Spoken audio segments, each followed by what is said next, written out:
भगवते वासुदेवाय ओम नमो भगवते वासुदेवाय नारायणं नमस्कृत्य नरं चैव नरोत्तमं देवीं सरस्वतीं व्यासं ततो जयम् उदीरयेत् श्रीन्वतां स्वकथा कृष्णा पुण्यश्रवणकीर्तनः उदयन्तस्तो हि अभद्राणि विदुनोति सुहृत्सताम् नष्टप्रायेषु अभद्रेषु नित्यं भागवत सेवया भगवते उत्तम श्लोके भक्तिर्भवति नैष्टिकी.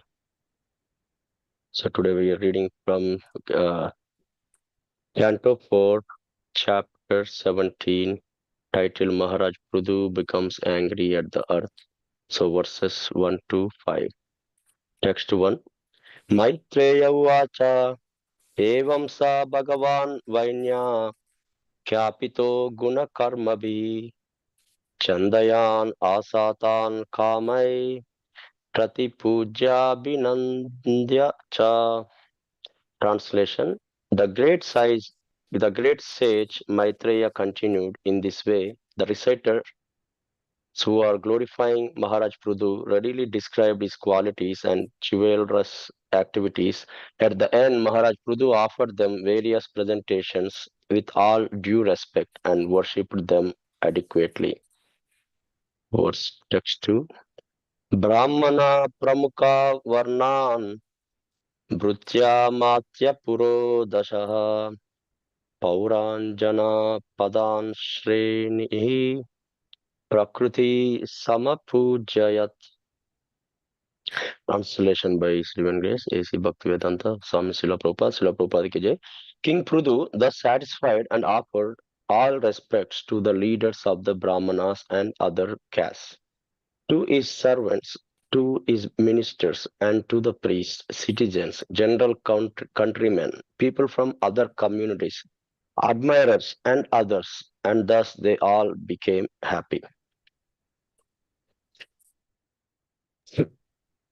Text 3.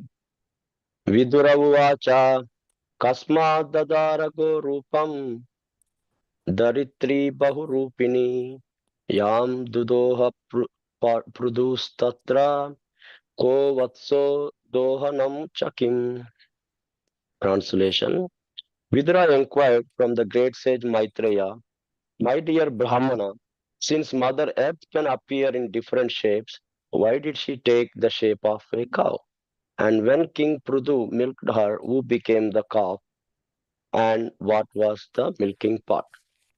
Text 4. Prakrutya Vishama Devi Kruta Tena Samakatam Kasya Medyam Hayam Deva Kasya Hetor Apaharat. Translation. The surface of the earth is by nature low in some places and high in others. How did King Prutu level the surface of the earth? And why did the king of heaven, Indra, steal the horse meant for the sacrifice? Text 5. Sanat Kumarat Bhagavato Brahman Brahmavid Uttamat Labdva Jnanam Savijnanam Rajarshihi Kam Gatim Gataha. Translation and purport by His Divine Grace A.C. Bhaktivedanta Swami Srila Prabhupada. The great saintly king Maharaj Prudu received knowledge from Sanat Kumara, who was the greatest Vedic scholar. After receiving knowledge to be applied practically in his life, how did the saintly king attain his desired destination? Purport. There are four Vaishnava Sampradayas, systems of disciplic succession. One Sampradaya comes from Lord Brahma, one from Goddess of Fortune, one from the Kumaras, headed by Sanat Kumara, and one from Lord Shiva. These four systems of disciplic succession are still going on. As King Prudu has illustrated, one who is serious about receiving transcendental knowledge must accept a guru or spiritual master in one of these four disciplic successions. It is said that unless one who accepts a mantra from one of these sampradayas, the so-called mantra will not act in Kali Yuga. Many sampradayas have sprung up without authority and they are misleading the people by giving unauthorized mantras. The rascals of the so-called sampradayas do not deserve the Vedic rules and regulations. Although they are addicted to all kinds of sinful activities, they still offer the people mantras and thus mislead them. Intelligent persons, however, know that such mantras will never be successful, and as such, they never patronize such upstart spiritual groups. People should be very careful of those nonsensical sampradayas to get some facility for sense gratification. Unfortunate people in this age receive mantras from these so-called sampradayas. Prudu Maharaj, however, showed by his example that one should receive knowledge from a bona fide sampradaya. Therefore, Maharaj Prudu accepted Sanat Kumara as his spiritual master. Nama Om Vishnu Padaya Krishna Prasthaya Bhutale Srimate Bhakti Vedanta Swami Namane Namaste Saraswate Deve Gauravani Pracharne Nirvishesha Shunyavadi Paschatya Desha Tarne Jai Sri Krishna Chaitanya Prabhu Nityananda Sri Advaita Gadadara Srivasadi Gaurav Bhaktavandam Hare Krishna Krishna Krishna Hare Hare Hare Rama, Rama Rama, Hare Hare. I'd like to seek blessings from all the assembled Vaishnavas and thank you for giving me this opportunity to purify myself. Please forgive me for any shortcomings. So today I'm summarizing from lecture given by His Grace Ama Anandamaya Prabhu and some other sources which I could able to gather. So the so we are overview of the this chapter Maharaj Prudu's becoming angry at the earth. So the first 8 verses of this chapter, Vidura is, inquiring, and in the first couple of verses, Vidura is asking, talking about how Prudu Maharaj offers the gifts and respects, all and how satisfy them. And verses 3 to 7 talking about Vidura inquiring about Prudu Maharaj. So in the first verse, it talks about, how Prudu Mara satisfies the birds, after being glorified by them, Prudu Mara satisfied them with the gifts, worshipped them and glorified them. And in the second verse, it tells that, King Prudu satisfied, or respects everyone. He respects the leaders of, he offered the respects to leaders of everybody, Brahmanas, different caste, and all the, citizens of the kingdom and general countrymen and all. It tells that, how, they reciprocate and also respect everybody, even being in a higher position. And in coming to verses 3 to, I think, 7, Rudra inquired from the sages of Maitreya and he's asking, few questions. First question he asks is, why did the Mother Earth take the shape of a cow? And and we will know the answer, in subsequent verses in this chapter and also, in the chapter 18. And second question he asks is about when King Prudu milked the Mother Earth cow and who became calf and what was the milking part. And for this, I think we'll be knowing the answers in the this next chapter, chapter 18. And the third question Vidura asks is, how did King Prudu level the surface earth? Usually earth, earth is by nature low in some places and high in others. But how did King Prudu level the surface of the earth? So we get answers to this question also in the next chapter. And he asks another question in the same verse. Uh, why did the king of heaven Indra, steal the horse meant for the sacrifice? And in the um, and in the verse 5, they ask about after receiving the knowledge from Sanat Kumara, who is the greatest Vedic scholar. Um, what is the destination of King Prudu? So these are so this for this question, we can see the answers coming in the chapter 22 of this canto. So So mainly in the fifth canto, fifth verse, Prabhupada talk about in the purport, you know, how important it is to get initiated by one of the bona fide sampradayas. And there are four Vaishnava sampradayas of disciplic succession. One sampradaya comes from Brahma, another one is from Fortune, goddess of Fortune, and another one is Sanat Kumara, and the last one is from Lord Shiva. So, and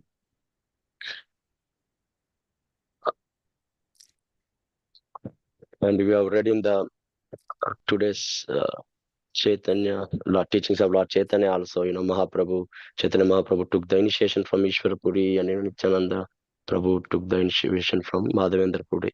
So taking initiation from the spiritual master and approaching him, is very key in developing our love for God, and also serve the Lord. And that is the way to, approach the Supreme Personality of Godhead. So in Bhagavad Gita, it is told that the correct process of receiving knowledge, any field, knowledge should be received through the bona fide succession. In Bhagavad Gita, verse 4.2, Lord Krishna says, "Evam parampara praptam imam rajashayo viduhu sakala neha mahata yogo nashta parantapa." So the supreme science was thus received through the chain of disciplic succession, and the saintly kings understood in that way. But in course of time, the succession was broken, and therefore the science as it appears to be lost. And in the Guru prayer, we know that Sakshat Daritvena Samasta Shastre Uktastata Bhava Yata eva sadbhi. So here it says that in the revealed scriptures, it is declared that spiritual master should be worshipped like a supreme personality of Godhead. This injunction is obeyed by pure devotees of the Lord. Spiritual master is the most confidential servant of the Lord. So let us offer respectable obeisances unto lotus feet of the spiritual master. So in the Srimad Bhagavatam also, it's mentioned that one should understand the spiritual master, to be as good as Supreme Lord, and nobody should be jealous of a spiritual master and think of him as an ordinary man. Um, and in Bhagavad Gita, verse 434, it mentions how to approach spiritual masters. Just approach the wise and bona fide spiritual master, surrender unto them, and try to understand them by inquiring and service. Such as way a spiritual master will enlighten, uh, one with this transcendental knowledge, because spiritual master is there, already realized the absolute truth. And Giriraj Swami Maharaj, put in talk about genuine spiritual master. He has an article written in February 1971, simply stating that, ultimate goal of spiritual life is to develop love of God, and duty of a spiritual master is to awaken the dormant love of God in the hearts of the students. The spiritual master is a servant of Supreme Lord. The student becomes the indirect servant of the God. If a student serves God sincerely, God will ultimately reveal himself to the student in a pure loving exchange.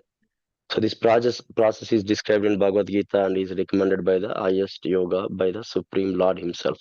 Sri Krishna, is the original spiritual master. So coming to the four Vaishnava Sampradayas, Brahma Sampradaya is also called Madhva Sampradaya, and this Sampradaya was, is said to be originated from Lord Brahma, and Madhvacharya, who lived in 13th century, was the main exponent of the Sampradaya. And this the doctrine of the sampradaya is called Vasishtha Dvaita, which means duality with varieties. When it comes to Sri Sampradaya, it is known as a Sri Vaishnava Sampradaya, and it's originated from goddess of fortune Lakshmi. And Ramanujacharya, who lived in the 12th century, was the main exponent of this Sampradaya. And the doctrine of this Sampradaya is called Vasishtha Advaita, which means oneness with varieties. And then the Rudra Sampradaya, known as a Vishnu Swami Sampradaya, this Sampradaya, has originated from Lord Shiva. Vishnu Swami was the main exponent of this Sampradaya. The doctrine of this Sampradaya is Suddha Dvaita, which means pure transcendental duality. And the Shankara Sampradaya is known also Nimbarka Sampradaya. This Sampradaya has originated from Kumaras, the sons of Lord Brahma. Nimbarka was the main exponent of this Sampradaya. And doctrine of this Sampradaya is called Dvaita Advaita, which means simultaneously oneness and duality.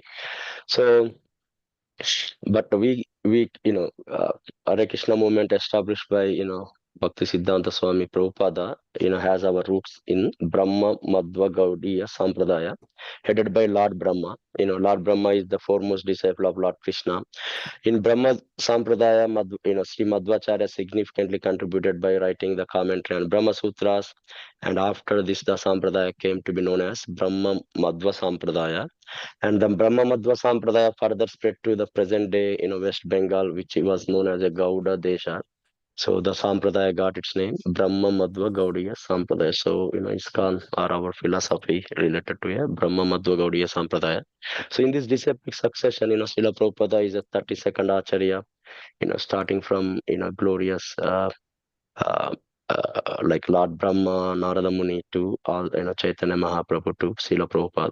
So, and as per Bhakti Vinod Thakur, you know, uh, devotees has to be very careful, what they eat, how to follow the regulative principle and serving the spiritual master. The material world is always make people to fall down or attract. So the main reason why one devotees become victim is of one of the three material desires. Those are money, woman, and honor. So one has to be careful with dealing with these material desires.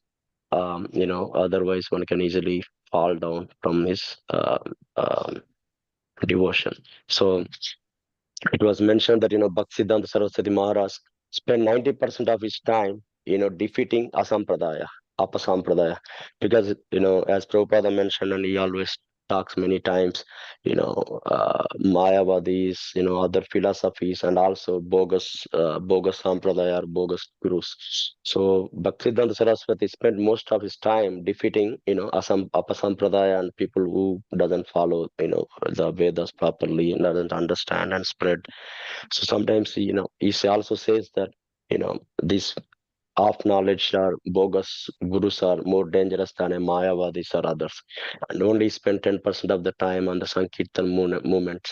And as it's predicted that Sankirtan movement runs for 10,000 years as per Chaitanya Mahaprabhu, and one should follow Hari Guru Vaishnava, without deviation, so that we don't fall down from our sadhana and we reach our goal, going back home. Um, and also we have a good system, with the mercy of Chaitanya Mahaprabhu and Srila Prabhupada. We have this wonderful institution and Krishna conscious movement. We have all the temples, all the programs and rituals are meant for us to follow, so that way we don't deviate from serving the Guru and Vaishnava and following the Krishna consciousness with all the regulative principles and all the legacy left to us to continue and practice and preach. With that I can conclude. Today the main topics was how Vidura asked few questions. How did Mother Earth took a shape of a cow, how King Prudu milked the earth, and how did King Prudu leveled the surface of the earth, why did King Indra steal a horse, and also uh, how Maharaj Prudu got a knowledge and what was his destination. So with that, I can stop here. Panchakalpatarubhasya kripa sindhubhyevacha patitan